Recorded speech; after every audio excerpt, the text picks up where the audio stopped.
Hello everyone, welcome to Bajirao IAS Academy.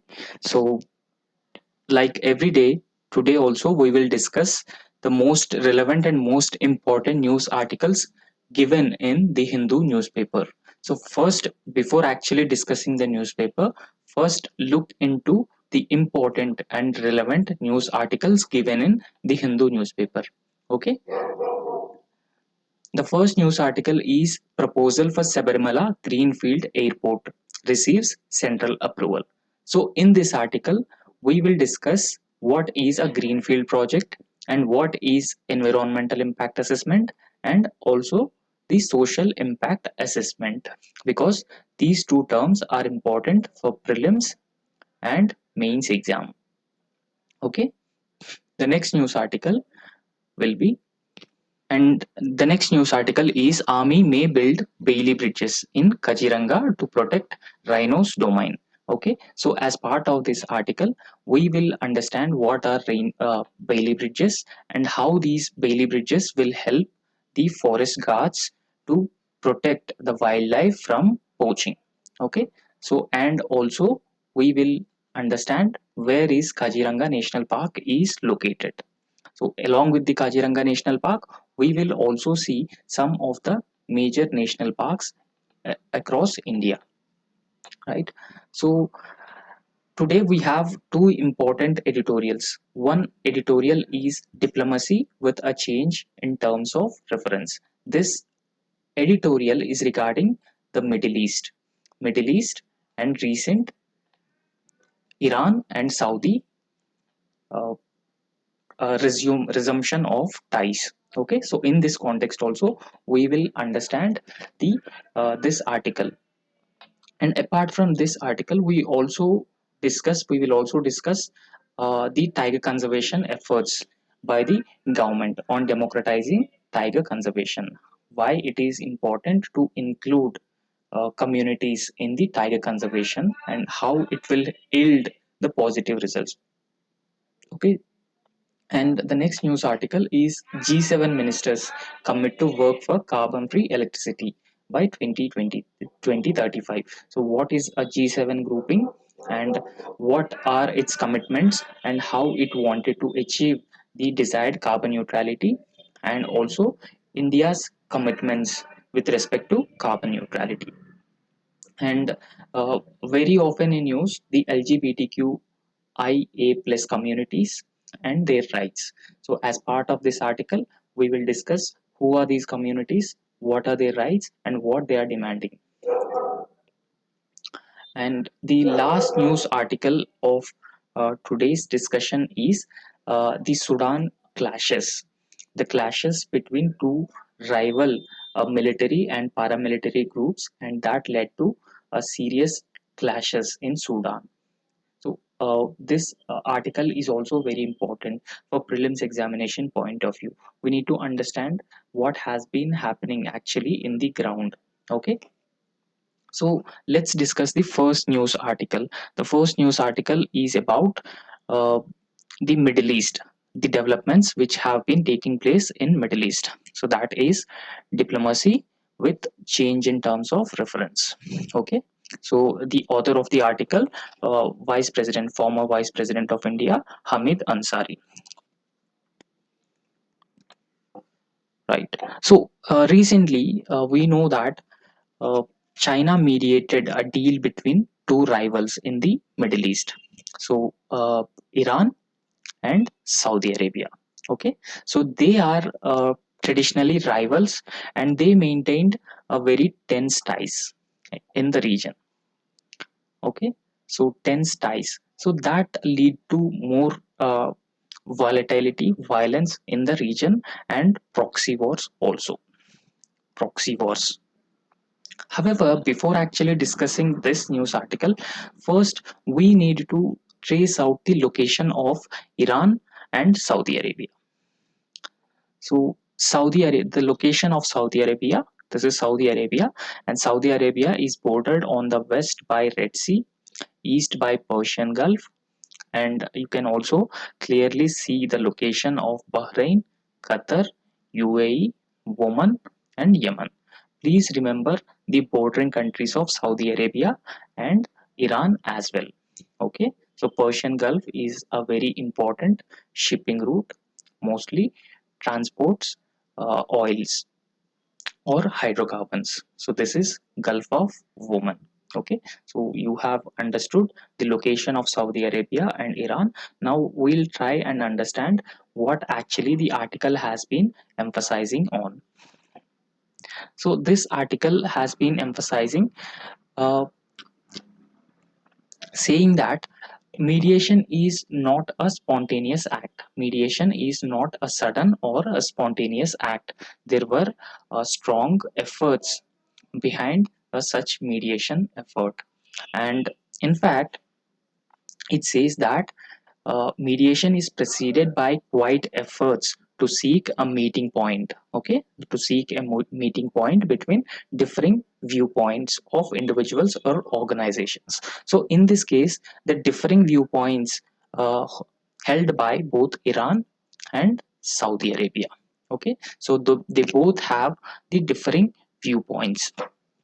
So therefore, the it also figures in 33 United Nations Charter among the Pacific settlement of disputes. So this is not a very important. However, the mediation is also featured in 33 of United Nations Charter among a means of Pacific settlement disputes. Okay. Now, the mediatory role is played by China to bring together both the Iran and Saudi Arabia once they were considered as rivals. However, uh, a good instance of such mediation is recently witnessed on the global stage.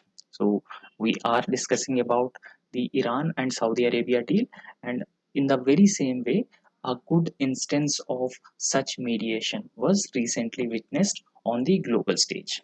A joint statement was issued by Iran and Saudi Arabia, and China. So the joint statement says that a, an agreement has been reached between these two countries, the Kingdom of Saudi Arabia and Islamic Republic of Iran. Please remember, we earlier located the geographical location of both Iran and Saudi Arabia. So these two countries have reached an agreement. The agreement covers a resumption of diplomatic ties or diplomatic relations between these two countries. Earlier, these two countries have no diplomatic ties or no diplomatic relations because of tense relationship or rival relationships. So therefore, these two countries have resumpted or they have gone for resumption of diplomatic relations. And also, this also covers reopening of their embassies. Both Iran and Saudi Arabia earlier closed their embassies in other countries. In Saudi Arabia closed its embassy in Iran, and Iran closed its embassy in Saudi Arabia. So therefore, missions within a period, and they also gone for resumption of missions within a period not exceeding 2 months. So within a 2 months, both these countries will go for resumption of diplomatic relations and reopening of their embassies and missions also. However, the agreement, the agreement which was signed by these two countries also affirmed their respect for sovereignty of the states and non-interference in the internal matters of each other's affairs. See, in the international law, sovereignty and territorial integrity have a huge importance. Okay, so in the case of China's aggression in the South China Sea and at the Indian borders of line of actual control, also violating the sovereignty and territorial integrity, and Russia's invasion of Ukraine is also violating the sovereignty and territorial integrity. So, therefore, both these countries have affirmed their respect for sovereignty of the states and non-interference in the internal affairs of the states. Okay, and the ambassadors, uh, both these countries shall meet and implement this agreement and arrange for return of ambassadors to each other embassies, and will also discuss means of enhancing the bilateral relationships. So this is a major realignment. This is a major realignment with respect to Middle East. Okay, so this will change the geo strategic relevance, geostrategic dynamics of the Middle East. However, it says that the Iranian National Security Advisor Ali Shamakhani, so he was very close to the supreme leader of Iran. So therefore, this agreement will have a lot of credibility. Okay, so this agreement will not be seen as an agreement that is just a small effort. Rather, it has a lot of credibility because the NSA of Iran is very close to the supreme leader of Iran. So therefore, there is a very high probability of implementation of this accord actually on the ground. Okay, however, so one Iranian newspaper described this agreement as one agreement and seven achievements. So please remember, uh, traditionally Iran and USA have a very tense relationship, right? So Iran consider US as an enemy. Okay, and Iran also consider believe that USA try to provoke or suppress Iran. So therefore, one Iran newspaper described this agreement as one agreement and seven achievements. However, it listed some of the achievements through this agreement. So what are its achievements? The achievements include Tehran's willingness to engage in dialogue with its neighbors in the region. Okay, so Tehran is located in Middle East. So therefore, one such achievement is Tehran's willingness to engage in dialogue with its rivals. And second achievement is failure of US effort to isolate Iran. Okay, remember we have discussed both Iran and USA have tense relationship. So therefore, this agreement also symbolizes failure of US efforts to isolate Iran. So the third achievement is strengthening of alliances with Islamic countries. Right. So earlier there was a divisions, sharp divisions within the Islamic countries. Okay, so there were sharp differences within the Islamic countries, and so and also in Gulf Cooperation Council.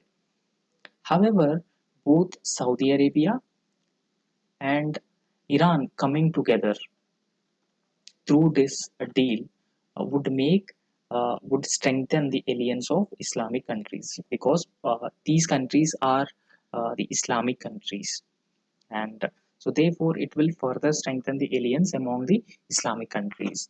And the fourth achievement was the failure of Israeli efforts against this agreement.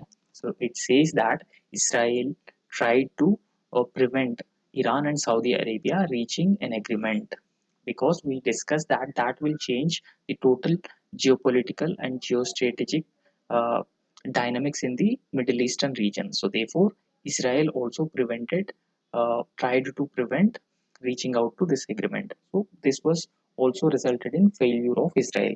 And the fifth achievement was failure of US effort to show Iranian public that it has no choice but to agree to the joint comprehensive plan of action with America.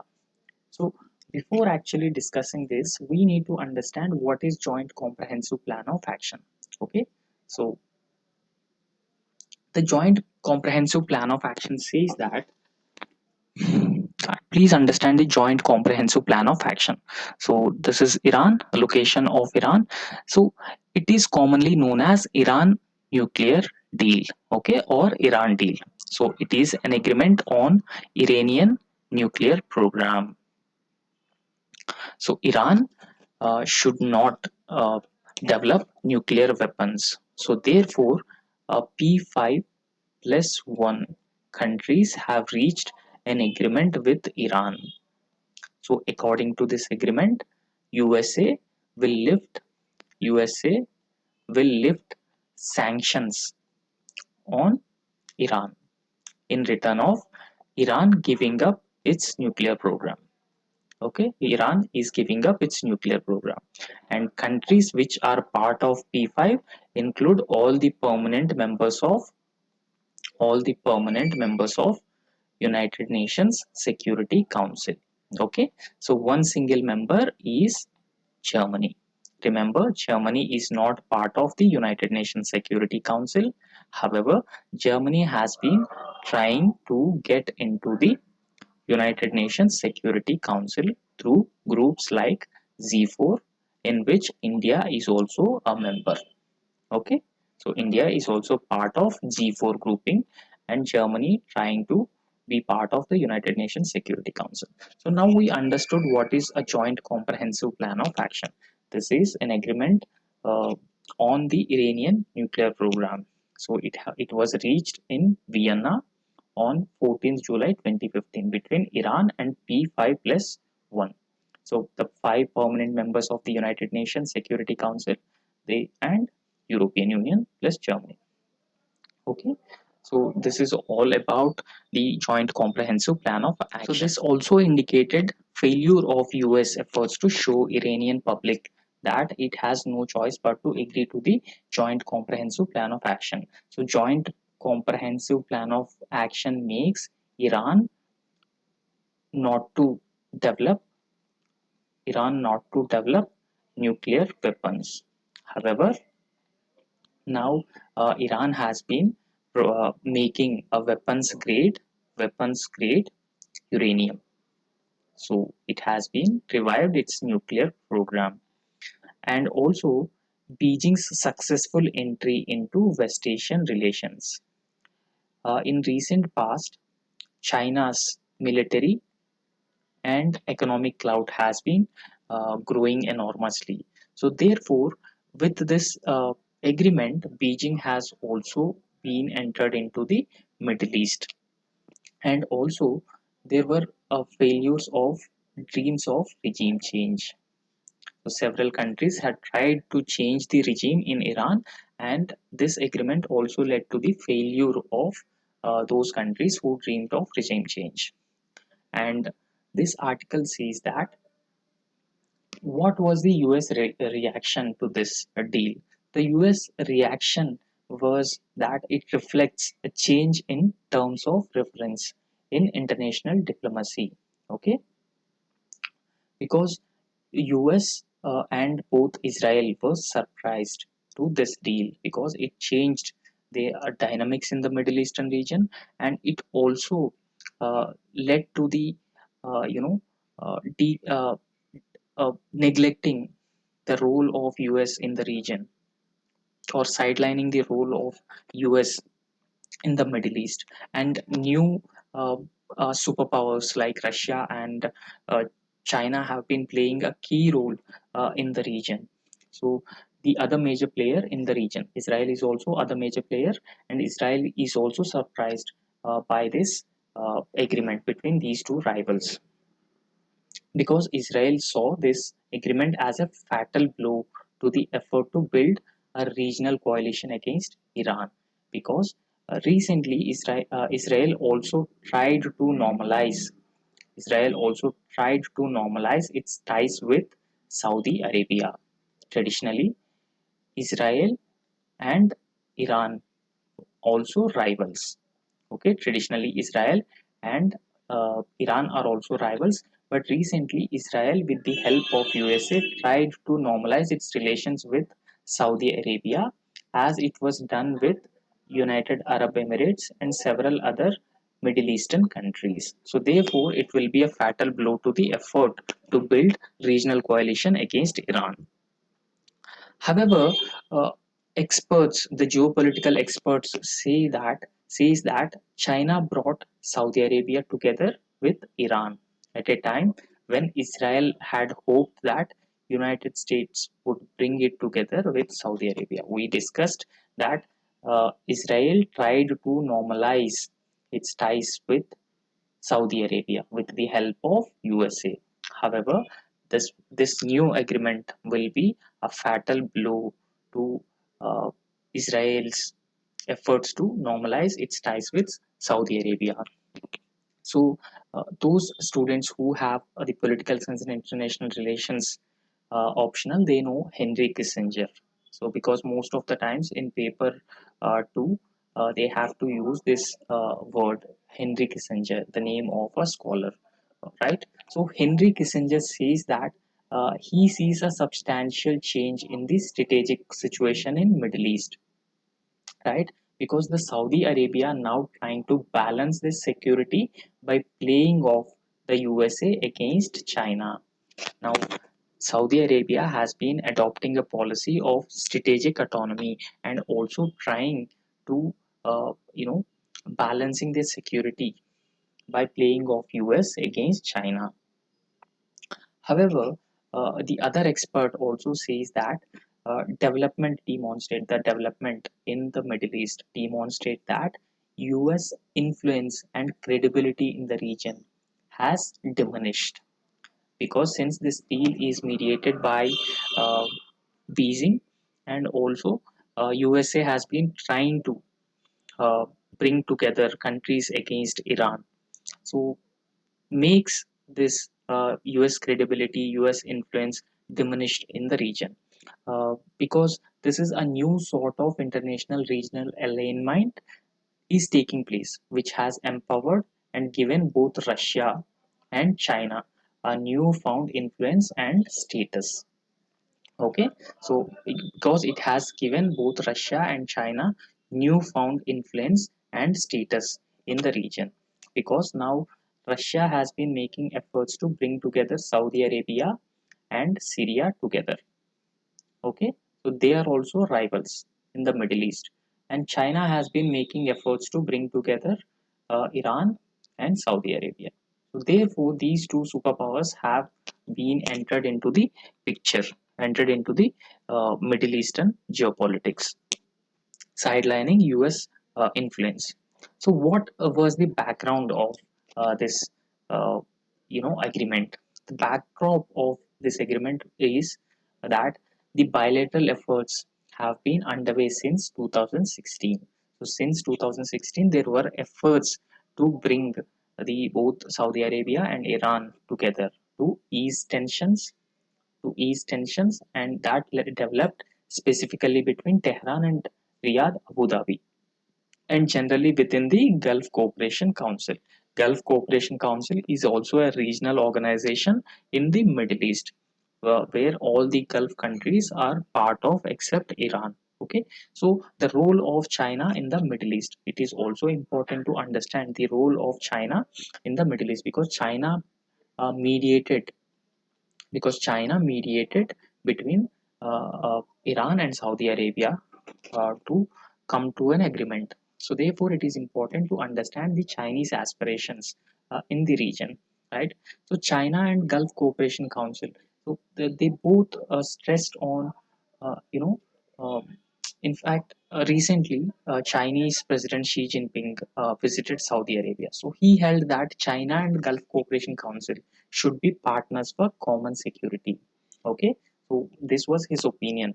So they should be partners of common security, and China will continue to firmly support the Gulf Cooperation Council countries in safeguarding their security, support efforts by countries of the region to resolve differences through dialogue and consultations. So, whatever differences the Gulf Cooperation countries have, they will be settled through consultations and negotiations with the help of China. And China will also help build a Gulf security architecture. Recently, this is very often in news. Global Security Initiative started by which country, right? So please, in the comment section, write the correct answer. Who initiated the Global Security Initiative? Because for the examination point of view, especially for the prelims examination point of view, this is very important. Okay. Uh, in fact, they stress on five priority areas. Okay, both China and Saudi Arabia have stressed on five priority areas. The priority areas include energy cooperation, finance and investment cooperation, innovation, science and technology, aerospace cooperation, Chinese language and cultural cooperation. So these are five priority areas emphasized by China with respect to the Middle Eastern region, because Middle East are traditionally known for its hydrocarbon resources. So therefore, energy cooperation would of course be part of the priority areas. However, we have discussed that the agreement between Iran and Saudi Arabia and how it will change the geopolitics and alignments in the Middle Eastern region, and what is the position of China with respect to the Middle East and how it has been emerging as a key power in the region. So, therefore, it is also imperative for us to understand Indian stand. Right? What is the Indian stand for new regional alignments? What are India's interests? However, uh, India have historical linkages with the Middle East. Okay, India have historical linkages with Middle East. The region is in India's very proximate neighborhood. It is often said that the Middle East is India's extended neighborhood. Uh, similar to the Act East policy, the government also started the Act West policy. Okay, government also started the Act West policy. The Act West policy is part of a greater reach out to our extended neighborhood in the West. Along with that, uh, the Middle East is also within its security parameters. Okay, so and the other important area of cooperation between these two countries include uh, Middle East is a rich source of hydrocarbon imports for India. Okay, remember 85 percentage of total energy we import from other countries. So therefore, it is a rich source of hydrocarbon imports, and it is also a source of a great investment into India. Both UAE and Saudi Arabia are one of the topmost investors in India. And also, this is an important destination for manpower, Indian manpower, especially the diaspora manpower exports. So apart from a major trading partner, including several other projects. So what will be the India's stand? The official policy of India majorly focused on bilateral relationship, building bilateral relationship with Iran. Okay, so and Saudi Arabia, UAE independently. So India tried to build its relationship, a bilateral relationship with these countries independently. But India tried to avoid involvement in bilateral and regional disputes among these countries. That was India's traditional policy with respect to Middle East. However, given the priorities, India has consciously refrained from speculative ventures into alternate security architectures, apart from supporting cooperative security and freedom of waterways. So India's main focus is on supporting cooperative security among the Gulf countries and also freedom of waterways and navigation. This is the topmost priority area for India. However, the region should not be viewed in competition with China. So the Middle East should not be viewed in competition with China, because India, as of now, does not have the capability like the economic and military capability like that of China. So, therefore, the region should not be viewed in competition with China. Okay, so we have discussed this article in a very comprehensive manner. So, let's discuss the next news article. Okay, so the next news article is about democratization of tiger conservation. So we have been discussing this article since past few days. Recently, the tiger census was released by the Prime Minister. The tiger census says that there has been an enormous increase in the number of tigers. That shows it has been yielding good results. The tiger conservation efforts have been yielding good results. But before actually understanding this article, first we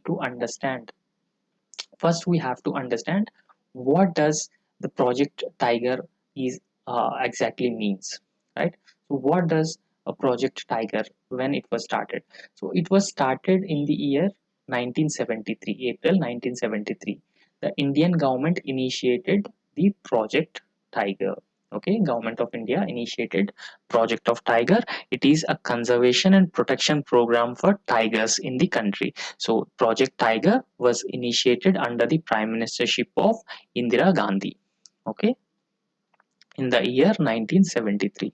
So this project has aided in recovery of the tiger population as well as bolstering tiger conservation initiatives. India contains roughly 2,967 tigers as per 2018 tiger census. Okay, right. There are currently around 51 tiger reserves in India. And what are the methods used for estimation of tiger reserve? We understood what is Project Tiger. We should also understand the methods used to estimation of tiger population.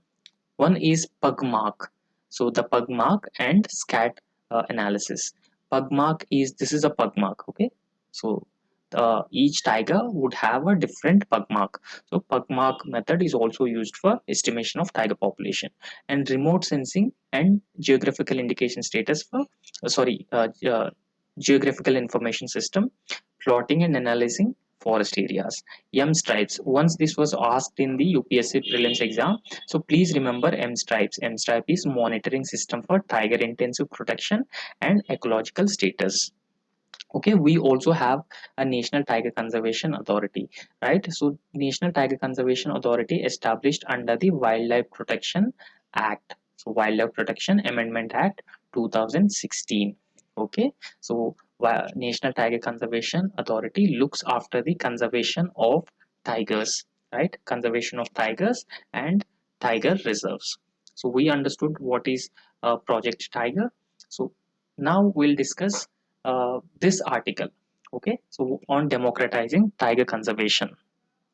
Recently, the tiger census were declared by the Prime Minister Narendra Modi. According to the census, we have tigers. I mean, the tiger number reached to around 1,000, 3,601, 3,167. Okay, this is the tiger population. So the country still boasts, feel proud of having a remarkable conservation history. So we still feel proud of a remarkable conservation history with a robust population of carnivores. I hope you know what is a carnivore. Okay, so carnivore is a meat eater. Okay, carnivore is a meat eater. So tiger and lion are carnivores. Okay, robust populations of carnivores such as tigers, leopards, and the only population of Asiatic lion. Remember, India have the uh, only population of Asiatic lion. They live in Gir National Park of Gujarat. Okay, the greater one-horned rhinoceros and the largest population of Asiatic or Asian elephants. However, much of the success for the wildlife conservation in India has been attributed to the Wildlife Protection Act. The Wildlife Protection Act was passed in 1972. This was also passed under the Prime Ministership of Indira Gandhi. Okay, and much of the success of the conservation efforts can be attributed to the Wildlife Protection Act, and this act was enacted 50 years ago by the then Prime Minister Indira Gandhi. This was enacted to arrest the alarming decline in wildlife populations across the country. So this was enacted to arrest the uh, decline in wildlife populations across the country because of increasing human activities and also increasing human wildlife conflicts because of uh, the habitation into the forest areas. So, right? So, but we celebrate 50 years of the Act, the Wildlife Protection Act, and the success of Project Tiger that helped bring back our national animal. Remember, tiger is our national animal. Okay, tiger is our national animal. So bring back our national animal from the brink of extinction, right? So now tigers are classified as endangered. Okay, so they're not yet categorized into a critically endangered category. So therefore, we are largely successful in bringing back our national animal from the brink of extinction. However, uh, we also need to reflect on what needs to change. We should also need to understand and reflect on what needs to change with respect to conservation practices in India. Okay, so that that will help preserve these wins, whatever wins we have made in the last 50 years, and will also plan ahead for the next 50 years. Okay, we will also plan for the next 50 years to maintain the successful conservation efforts and maintain the tiger populations. However, we have already discussed the tiger numbers were recently released by the Prime Minister Narendra Modi. Okay, the tiger census were announced by the Prime Minister Narendra Modi. So this is actually the minimum estimate based on the tigers photographed during the survey. Actually, the numbers that were declared in the census are the minimum numbers. Okay, they were just recorded through photographs during the survey. However, the final numbers will come in next few months. However, uh, the final numbers are yet to come, but it is expected that there will be a higher number of tigers than what recently announced. Okay, so experts also saying that there is a 6% annual growth, 6% annual growth in tiger population. However, uh, the scenario 50 years ago was India's alarming revelation that the tiger numbers had dropped to the 3,000. Tiger numbers reached to 3,000, shocked the entire world. However, India reacted to this. India reacted to the declining of population through uh, imposing a ban on hunting and also drafting one of the world's strongest legal framework. So, what was the strongest legal framework? That is Wildlife Protection Act 1972. This is the strongest legal framework. See, for the UPSC prelims exam point of view, Wildlife Protection Act is very important. Every year, almost one question is asked from this section. Okay, so please read about the Wildlife Protection Act. So 50 years later, more or less same 3,000 numbers, 3,000 number of tigers are there in the wild. So in protected areas. So therefore, uh, if one looks at the long 50 years tiger conservation under Project Tiger, we'll see that the same population, the 15 years, 50 years before and now, same population. The numbers are same. However, the numbers do not reflect a great success. The numbers do not actually represent the great success because this actually enjoys the political support funds. Project Tiger, we are talking about Project Tiger. Project Tiger has political support funds and strong legal framework as well, but just by looking at the numbers you cannot say that this project is a large scale success. Okay, and then again, uh, just numbers do not paint the full picture. The numbers do not paint the full picture of the conservation efforts because many scientists say that they were not impressed by the figures because 50 years before there were 3,000 animals, 3,000 tigers, but now also same number of tigers. But there were one thing to happy on is that Project Tiger was able to hold on tiger populations. There was no major decline in tiger population, and Project Tiger is successful in this regard in most of the geographical region where they existed at its inception. Okay, tiger populations were largely maintained in the protected areas. However, the 2023 preliminary report, we find that there's I mean the hold is slipping away. because a few areas like uh, Jharkhand, Chhattisgarh, Eastern Ghats, and northeastern forest, we are now losing tigers. The tiger numbers, tiger populations have been declining. We are able to maintain the tiger population, but in few areas, the tiger populations have been reducing or declining, and that led to the lose in genetic diversity. We will lose the genetic diversity, and the genetic diversity is unique to the geographical regions which are located in these areas. So therefore, it leads to dashing hopes of maintaining long-term population viability and natural recovery also. See, generally, the government follows a method. If in any protected area, for example, whether it is in Jharkhand, whether it is in Jharkhand or in Chhattisgarh, if there is a decline in tiger population, what the government will do?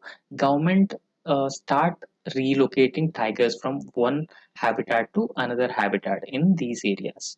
So when government starts relocating tigers, that led to a same genetic diversity across different protected areas. Okay, same genetic diversity would not be considered best for the conservation of tigers. That will lead to inbreeding or maybe a new diseases and high levels of mortality among the tiger population. Okay, reintroduction and genetic diversity are two important aspects for the conservation of tigers. Okay, so reintroduce government tends to reintroduce tigers from the central Indian forests because central Indian forests have highest tigers. So the government will do reintroduction of tigers from these areas. Okay, where the population are thriving, for example, from Panna and Sariska tiger reserves. Sariska. So please also type where is Panna tiger reserve is located and where is Sariska tiger reserve is located. In which states Sariska and Panna tiger reserves are located. Please type them in the comment section. Okay. However, if this is done too often, we already discussed that introduction very too often will homogenize tiger genetic structure across the country. So therefore, the government should plan the reintroduction also in such a way that maintain as much genetic diversity as possible. Maintaining genetic diversity is important for maintaining tiger population. Okay? So maintaining tiger population. However, generally it is said that uh, tiger is considered as an umbrella species. Okay, why tiger is considered as an umbrella species? Imagine an umbrella. Okay, so this is an umbrella. So this provides shade. Okay, so if umbrella is there, other populations will also be protected. Other populations will also be protected. So therefore, tiger is considered as an umbrella species. So tigers in India occur in wide range of habitats. We generally know that they found in Central Asian region, they found in Western Ghats, Eastern Ghats, and Northern Himalayas, even Northeastern India also. So therefore, tigers are found in wide variety of habitats. So the habitats that have the highest tiger numbers are typically those with high prey abundance. So prey is normally an animal that generally eaten by these tigers. Okay, when there is an abundance of prey, a tiger population would further thrive. However, the most common interventions were to manipulate the ecosystems, so manipulate the existing ecosystems so that these ecosystem will support the tiger population, whether it is about water, providing prey. So all these efforts uh, comes under the manipulation of ecosystems so that they could support high density of tigers, principal prey species. So, however, the key concern of this article is decentralization of conservation. So, we try and understand what is a decentralization of conservation. See, conservation in India generally depends entirely on a network of protected areas. We have several protected areas. Protected areas include national parks, wildlife sanctuaries, biosphere reserves. So these are protected areas, and conservation in India normally entirely depends on these protected areas, right? So in fact, Indians have an wildlife innate tolerance to wildlife, and that is also uh, a major attribute of successful implementation of conservation efforts by the government. However, ordinary citizens, particularly people who live very close to the wildlife, scheduled tribes, they live very close to the forest communities. They live very close to these uh, wildlife or animals, and they often pay a price for it, and they have a little a say in the conservation effort. The local communities, the people who live in forest areas with the wildlife, they have a very little say in conservation efforts. In fact, the Wildlife Protection Act is a restrictive law, right? It is not a facilitative law, rather it is a restrictive law, because it describes in a great detail what you can't do, but what we can do to facilitate or to improve the wildlife populations, right? In fact, in India, there is no policy framework or incentive for ordinary citizens in provide aid in conservation. For example, traditional forest dwellers, they aid in conservation of wildlife and forests also. So they are not incentivized, they are not consulted in the conservation efforts, be it for tigers or any other species. So because of this, conservation has not reached beyond the protected areas. Conservation is just uh, limited to the protected areas. So, however, in other countries, it is completely different. So in other countries, natural lands are owned and managed by individuals, communities, farmers, ranchers, corporates. So therefore, India have no such plans as of now, no such plans or policy framework to involve the local communities in the conservation efforts. So each one of them in other countries, whoever involved in the conservation effort are rightly incentivized. Okay, they are rightly incentivized to conserve these lands according to their interests. However, India is not making any efforts to incentivize individuals in the conservation effort. However, we need to have framework that allow local communities, citizens, scientists, and non-governmental organizations to meaningfully take part in the conservation effort. So this is overall democratization of conservation effort, especially the Project Tiger, so that different stakeholders need to be involved in the conservation process. There's an example also for this, because a large tracts of forest land are reserved forest that is under the jurisdiction of State Forest Department. In fact, such areas can be co-managed with the inclusive approach. Inclusive approach includes uh, involving the local communities, providing them economic benefits for this engagement for the conservation efforts. So this is a inclusive approach. Okay. However, it says that we are in a race uh, against time to prevent further fragmentation and degradation of existing natural habits. There has been a fast-paced degradation and fragmentation of natural habitats. So it is very important and imperative for us to prevent such fragmentation. We can do this only by extending a reach of conservation beyond the protected area system. Conservation should not be confined to protected areas, but local communities should also be recognized and incentivized and consulted also in the conservation effort, so that we can further prevent fragmentation and degradation of existing natural habitats. So this is the entire essence of this news article.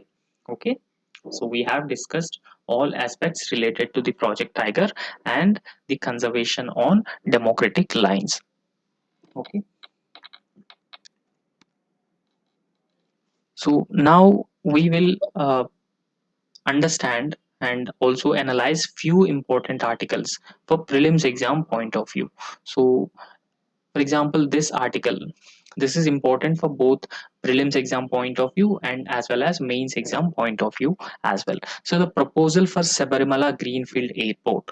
Greenfield Airport. So generally, what is the difference between Greenfield Airport and Brownfield Airport? Okay, so the general difference between these two projects is a Greenfield project is a new project. Okay, this is a new project. However, brownfield project is an existing project that is developed, that is developed further. Okay, this is the major difference between the greenfield project and brownfield project. So there was a proposal for Sabarimala Greenfield Airport. Every one of us know that Sabarimala is located uh, in the state of Kerala. Okay, Sabarimala is located in the state of Kerala, and Kerala is known for its pristine ecosystem and location of the Western Ghats. Okay, so therefore, when we are developing an airport, that lead to a large scale deforestation, cutting down trees and displacement of local indigenous populations, and also the rehabilitation aspects come into picture. So therefore, it is imperative to understand this greenfield airport project. There was a plan to establish Sabarimala Greenfield Airport. Okay, so and it also received a major boost with the project proposal received in approval from the Union Ministry of Civil Aviation. Center gives a go ahead with the for the Greenfield project in Sabarimala, right? And the center has also done the techno-economic feasibility study report. So techno-economic feasibility report generally done to understand the feasibility of the project. If it is economically not feasible to construct a project, then the center would refrain from constructing such a greenfield project in the region. However, it says that the project has passed the significant technical milestone. So what is the significant technical milestone? The milestone is social impact assessment, the study of the project in its final stage, and also the environmental impact assessment. We understood what is greenfield project and what is brownfield project. So in this context, we also try and understand the environmental impact assessment and also the social impact assessment. First, try and understand the social impact assessment. So what is a social impact assessment? Social impact assessment refers to an assessment of the social consequences. For example, what social consequences it will have if we construct a project. For example, displacement of tribals, displacement of tribal populations, or rehabilitation, livelihood loss of people, livelihood loss of people. So all these will be come under the social consequences, and social impact assessment help us assess the social consequences of a proposed decision or an action. Okay, so generally the social impacts include way of life, the impact of the project on the way of life, the culture of the people and the community, the political implications, impact on environment, health of people, property, and safety. Because uh, when we acquire land, then we need to acquire the private land as well. Okay, so what will be the consequences of uh, this project on different social aspect will be understood through comprehensive social impact assessment. Okay, so this social impact assessment have different phases. The first phase is scoping, second phase is profiling, third phase is assessment, fourth phase is mitigation, and last phase is monitoring. The monitoring existing projects and its implementation. However, it is important to understand the benefits of social impact assessment. The benefits include optimization of activities and equitable, inclusive, minimal negative impact. Okay, so it will optimize the activities taken up as part of the project, and also uh, equitable, inclusive, and minimize the negative impact on the environment. Okay, it will enhance environmental, corporate, social, and economic qualities, community engagement, and will also ensure safety. Okay, this is all about the social impact assessment. Now understand the environmental impact assessment also. So what is an environmental impact assessment? On the lines of the social impact assessment, environmental impact is also conducted to understand the consequences on the environment by a proposed project. This is just a formal process used to predict the environmental consequences of a plan, policy, program of the project prior to its implementation decision. So it proposes measures to adjust impacts to acceptable levels or to investigate new technological solutions. So there are some benefits also. So there are some advantages also with the environmental impact assessment. But before actually discussing the benefits of the environmental impact assessment, let's understand the different phases in the environmental impact assessment. The first phase is screening and scoping. Okay, so is an environmental impact assessment required, and to what scale will be understood through screening and scoping. And the second phase is assessment of environmental risk.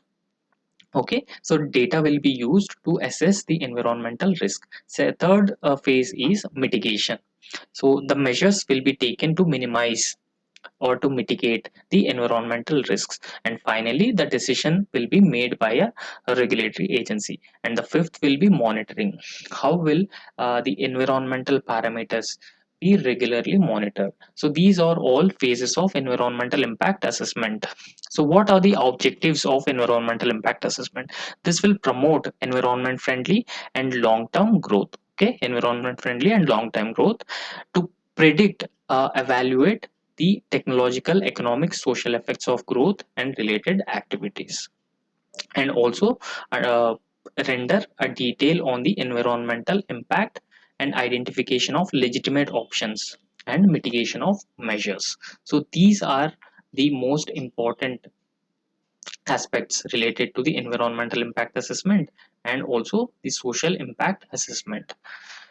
So the next news article is related to uh, the Bailey bridges constructed in Kaziranga National Park. Okay, the Bailey bridges constructed in Kaziranga National Park to protect rhinos. Okay, so where is Kaziranga National Park is located? Where is Kaziranga National Park is located? So please type the answer in the comment section. Okay, so let's actually discussing this article. First, understand the Bailey bridges. See, this is a Bailey bridge. You can see here, this is a Bailey bridge. So what is the actual reason for constructing such a bridges in the Kaziranga National Park? Earlier, the Kaziranga National Park have wooden bridges. Okay, Kaziranga National Park have wooden bridges, because please understand, Kaziranga is located on Brahmaputra Delta. Okay, Brahmaputra Delta region. Okay, so therefore it is very often prone to floods. Prone to floods.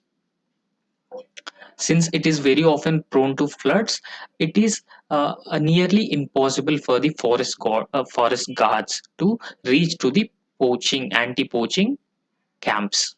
Okay, there are several anti-poaching camps within the Kaziranga National Park. So what these camps will do, this will prevent poaching. These camps prevent poaching on one-horned rhinoceros. Okay, one-horned rhinoceros. So when a flood-like situation emerges, that will lead to the cutting off of different anti-poaching camps because of heavy flooding. Since Kaziranga National Park have wooden bridges, several bridges will be washed away once a flood you know starts, or flood arrives. Several bridges were flown away. So therefore, Kaziranga National Park has been planning to build the Bailey bridges with the help of Indian Army. Okay, so these Bailey bridges will make access easier for forest guards. So will make access easier for forest guards, and conservation efforts will also further uh, improved in the Kaziranga National Park. However, why? Because army have the necessary experience and expertise building in such Bailey bridges, okay, across the border and hilly difficult regions.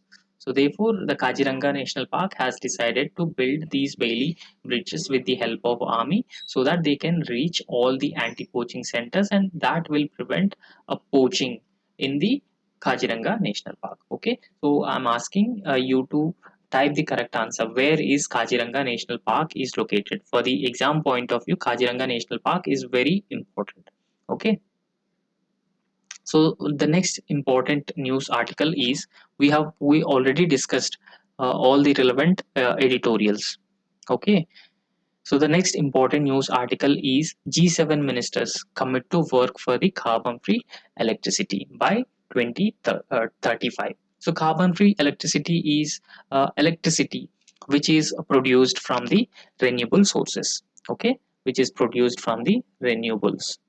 Renewables include, for example, wind, solar, and other bio energy resources. Okay, so electricity produced will be free from carbon. So this means that they will not produce electricity through fossil fuels. Okay, so in this context, understand the news article first. First, we will try and understand G7 grouping. Okay, so the members of G7 include Canada, France, Germany, Italy, Japan, United Kingdom, and United States of America. So earlier, this grouping was known as G8. After Russia's annexation of Ukraine, Russia's uh, annexation of Crimea, that was earlier part of Ukraine. So Russia was expelled from G7, G8, and now G8 become G7. Okay. So recently, G7 energy ministers and envoys held a meeting. Recently, they held a meeting at Sapporo. This is in Japan. This is a town in Japan. So G7 energy ministers and envoys held a meeting. So this is part of the G7 meeting, and this time Japan will be the president of G7 meeting. So therefore, they held a meeting in a Japanese town. So they have committed to work towards ensuring carbon-free electricity production by 2035. So they have targeted that uh, uh, the carbon-free electricity uh, goal will be achieved by 2035 by accelerating phasing out of coal. Okay, phasing out means completely eliminating coal. So this, in fact, in this meeting, India is also invited. India is also invited into this meeting because India is a chair of G20 meeting this year. So therefore, for the G7 energy ministers meeting, India is also invited. And in the United Nations Conference on Parties, COP21 meeting, India in fact objected to the word phasing out. The word phasing out. Rather, India has been emphasized on the word phasing down. Okay. So what is the difference between phasing out and phasing down? Is in phasing out you use of coal completely eliminate use of coal for electricity production. On the other hand, when it comes to phasing down, you just gradually reduce the use of coal. Reduce the use of coal. So therefore, India particularly object to phasing out of coal. Rather, it has proposed phasing down of coal in the COP21. In the COP meeting 2021 Glasgow. So that was COP26. Okay, because these G7 countries have been mooting the idea of phasing out coal completely. In fact, countries like India and China have depended enormously on coal for their electricity generation needs. So therefore, India has been proposing the word phasing down along with giving an impetus to attempts to generate more and more electricity through renewable sources. In Glasgow summit, India also committed the Panchamrit principles. India also committed the Panchamrit commitments. Okay, the Panchamrit commitments. So the commitments we will discuss later in later part of this article discussion. Okay. So first, let's focus on this article. So we already discussed countries like India and China have a dependent on coal for their electricity needs. So therefore, they have been proposing phasing downward rather than the phasing out. Phasing out. Okay. In fact, the participants have agreed uh, to accelerating solar and wind energy investment to produce 1000 gigawatts by 2030. Okay, so they are uh, they made a commitment to produce 1000 gigawatts of renewable energy by the year 2030 and solar power by 150 gigawatt from offshore platforms. Okay, so this is in line with the Intergovernmental Panel on Climate Change recent report that has been re-emphasized again on the need to reduce the increase in temperatures to 1.5 degrees Celsius below pre-industrial level. In fact, uh, what India has said in this meeting. So India's forest minister, for India's Environment, Forest and Climate Change Minister participated in this meeting. So he says that developing countries need finance, technology, and assistance from developed countries because these developed countries are largely responsible for the climate change, increasing global warming in the atmosphere. So, therefore, these developed countries should provide assistance, finance, and technological support so that this will help these countries uh, transitioning away from the fossil fuels, right? So they can also reach their targets on carbon neutrality and their ambitions related to the carbon neutrality. And also he emphasized on the words like equity and climate justice, because what is climate justice? Climate justice is people who are not responsible for climate change. People who are not responsible for climate change are the worst sufferers or the worst sufferers. And also, people who are not responsible for climate change should not be made accountable for the effects of climate change uh, which are taking place currently. This emphasizes on climate justice and equity. Okay, so we understood everything about this G7 meeting. First, we also understood the members of the G7 grouping. First, understand what is a carbon neutrality. So we discussed that they have there is a term like carbon neutrality. So carbon neutrality generally says that it refers to achieving zero carbon emissions by balancing the amount of carbon released within the same amount of absorbed forest. For example, if a country generates 100 tons of carbon dioxide. Okay, if a country generates 100 tons of carbon dioxide. On the other hand, it has developed or it has the capability to absorb the 100 tons of carbon dioxide through renewable energy projects like wind farms, solar farms. So this is the capacity. I mean, whatever CO2 has been generated by these countries is equal to the country's capacity to absorb the CO2 from the atmosphere.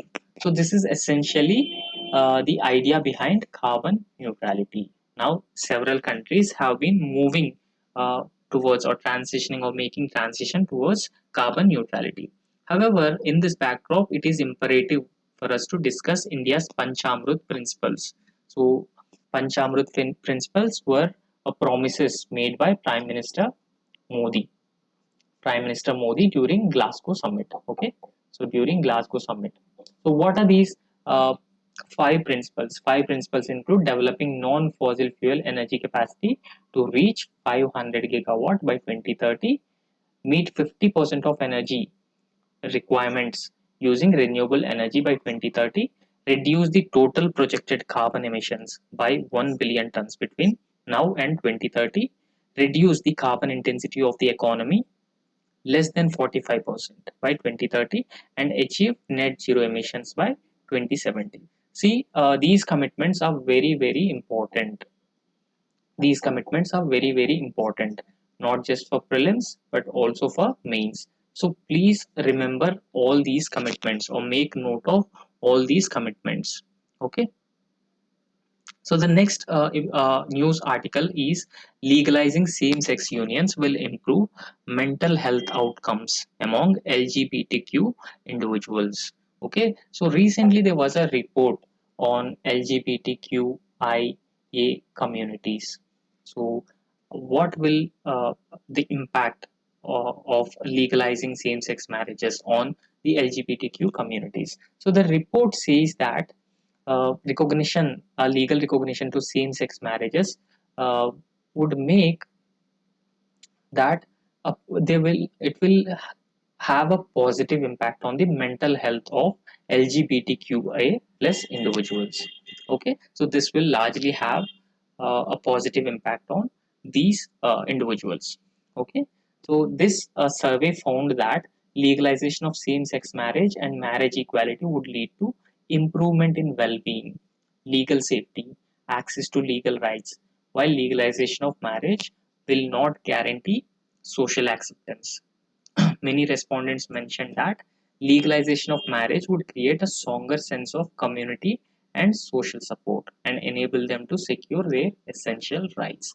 So, we should understand what is the LGBTQ community. Okay, so LGBTQ community is generally, they are uh, either gay, bisexual, transgender, intersex, lesbian, queer. So this is actually the definition of all the people, uh, you know, uh, who have the same sex relationship. Okay, so this is the definition of LGBTQ plus, and it says that inclusion matters. Generally, what are the problems which these people face in India, the LGBTQ communities face in India? It is also important to understand the problems. So, 92% of the India's trans people are unable to participate in the economic activity. So, because of the prevailing discrimination against these communities, they generally not part of the economic activity. So less than half of them have access to education. Only half of them have access to education, and 62% of those that do face abuse and discrimination. 62% of the total individuals face discrimination and abuse from the people. So around 32 billion India's lost to GDP due to uh, lack of economic participation of LGBTQ communities. Okay, due to homophobia, transphobia, says World Bank report. So less than 100 out and proud trans people employed by India INC clients, UNDP consultant. In fact, Indian companies like Godrej, IBM, Accenture, Tata Steel, Kochi Rail Metro have progressive policies in place for trans inclusion. So now, Indian private companies have also been focused on the trans inclusion. Okay, so they come up with such policies to provide employment to people who belong to the transgender communities. Okay, this is all about this article, and the next news article is with respect to Sudan. Sudan is an East African country. So first look at the location of Sudan. Okay, so this is actually the location of Sudan. This is Sudan. This is South Sudan. The actual conflict has been taking place in this country. Sudan also share its border with Red Sea, Egypt, Eritrea, and Ethiopia and Chad. Central African Republic. Okay, these are the countries with which Sudan faces. Sudan shares its borders. Okay, let's try and understand what has been happening in Sudan. In Sudan, generally, a power struggle. Okay, so there is actually a power struggle. There is actually a power struggle between military and armed forces. Military and armed forces, sorry, military and paramilitary forces. Okay, So this armed struggle leads to a large scale violence in Sudan. So they wanted to, you know, occupy the power in Sudan, both military and paramilitary. So that led to a large scale crisis. The Sudan military and the powerful paramilitary group battled for control of the chaos stricken nation. So they are battling with each other to have a control over the nation. Okay, and in fact, this signals they were unwilling to end hostilities. Both these groups are unwilling to end the hostilities, and despite mounting diplomatic pressure to cease fire, there has been an increasing diplomatic pressure to cease fire the existing violence. However, both these groups are unwilling to end the hostilities. The capital of Sudan is Khartoum. Remember, capital of Sudan is Khartoum. The rival groups are believed to have tens of thousands of fighters in the capital alone.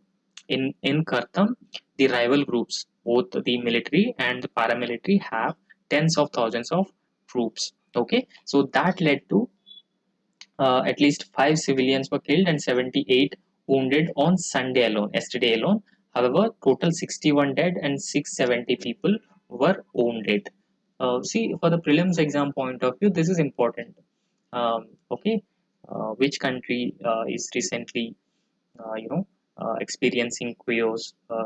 Okay, the clashes are part of a power struggle between General Abdel Fattah Burhan, the commander of the armed forces, and Mohammed Hamadan Daglo. So these two people power struggle lead to the violence in Sudan. Okay. However, there was a democracy before this, actually the power struggle or the violence, but the democracy is short-lived in Sudan. Okay, now because the both these groups have been trying to uh, have a power, trying to get into the power. However, in fact, there have been a growing tensions. Internationally backed negotiations have revived hopes for such transition to democracy actually internationally negotiated. Okay, internationally negotiated, but growing tensions between these two powerful individuals uh, will not yield any successful results from these internationally negotiations, so from these international backed negotiations. Okay, so that led to a continued violence in Sudan, a East African country. So these are the important news articles for today's discussion. Okay, thank you.